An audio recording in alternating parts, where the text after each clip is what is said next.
How could we ever know if God exists? We can't see, hear, touch, smell, or taste Him. We can't weigh Him like we can a 5-pound bag of potatoes. We can't put God under an electron microscope to prove what He looks like on an atomic level. So how can we know that God exists? We freely admit that belief in God is not the result of literally seeing God's Spirit or touching His actual essence. What we have at our fingertips, however, is a mountain of irrefutable, indirect, credible evidence that testifies on God's behalf. First, consider the fact that matter demands a maker. A study of the material universe reveals that every physical effect must have an adequate cause that came before it or was simultaneous to it and is greater than it. The U.S. flag that stood tall on the surface of the moon in 1969 was neither eternal nor without a cause. Its existence on the moon demands a sufficient cause. Some leading atheists contend that nothing gave rise to the universe. But the fact is, as renowned atheist Richard Dawkins admitted, common sense doesn't allow you to get something from nothing. At one time in the past, the material universe did not exist. Then at some point, it came into existence.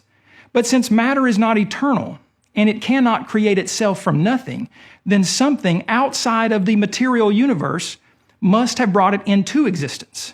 Indeed, the very existence of matter demands a maker. Second, life demands a life giver. Life doesn't pop into existence from nothing. Neither the puppy at the pound nor the bacteria on the doorknob spontaneously generated.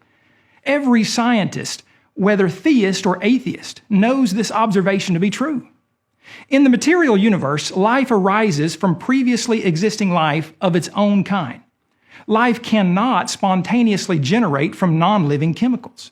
Thus, a supernatural, intelligent mind must have created living things. If in nature life always arises from pre-existing life, how did the first physical life come into being? Did it somehow break the most fundamental law of biology, the law of biogenesis, and arise from non-life? Or is there another possibility? Dr. Anthony Flew, who for the second half of the 20th century was one of the world's leading atheistic thinkers, was forced in the end to conclude the only satisfactory explanation for the origin of such indirected, self-replicating life as we see on earth is an infinitely intelligent mind. Third, design demands a designer. Everyday observation reveals and confirms the obvious fact that complex functional design demands a designer. Cars and computers, pianos and projectors all require engineers, technicians, and tuners for them to exist and function properly. But what about the universe as a whole? No honest, informed person can rationally deny the fact that the universe is extremely fine-tuned and functionally complex. From the Earth's precise orbit around the sun to a shorebird's 15,000-mile yearly migration pattern to the amazing digestive system of the human body. There are literally millions of examples of fine-tuned design in nature. Anything in the physical universe that exhibits complex functional design demands an intelligent designer. Since the universe exhibits complex functional design, the universe must have a designer. Finally, consider the fact that intelligence demands an intelligent creator. Intelligence is defined as the capacity to acquire and apply knowledge, the ability to learn or understand things or to deal with new or difficult situations. It's not difficult to identify certain things that have some measure of intelligence while recognizing other things that have no intelligence. Human beings obviously have an extremely high level of intelligence. Man has built spaceships that he can guide 240,000 miles to the moon while both the Earth and the moon are in motion.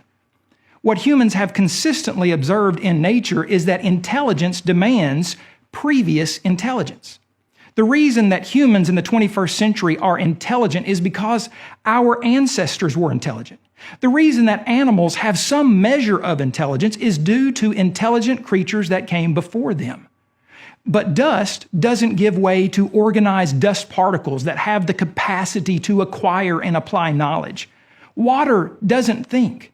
The mindless mud that evolutionists contend gave way to intelligent life on Earth is nothing but a delusional tale unsupported by everything we know from observation and experience.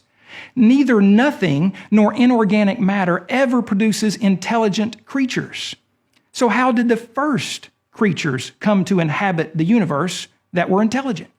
Just as the first life demands a supernatural life giver, so the first intelligent beings demand a self-existent, miracle-working creator of intelligence. Atheism irrationally says that everything in the physical universe came from nothing. It contends that random chances produce precision and that life popped into existence in nature from non-life. Atheism says that an explosion caused exquisite order, that a well-designed universe could come about without a designer. Atheism implies that intelligence is ultimately the result of non-intelligence. Theism, on the other hand, is absolutely rational. Since matter demands a maker, life demands a life giver, design demands a designer, and intelligence demands an intelligent creator. As former atheist Anthony Flew so eloquently said, I must say again that the journey to my discovery of the divine has thus far been a pilgrimage of reason. I have followed the argument where it has led me, and it has led me to accept the existence of a self-existent, immutable, immaterial, omnipotent, and omniscient being.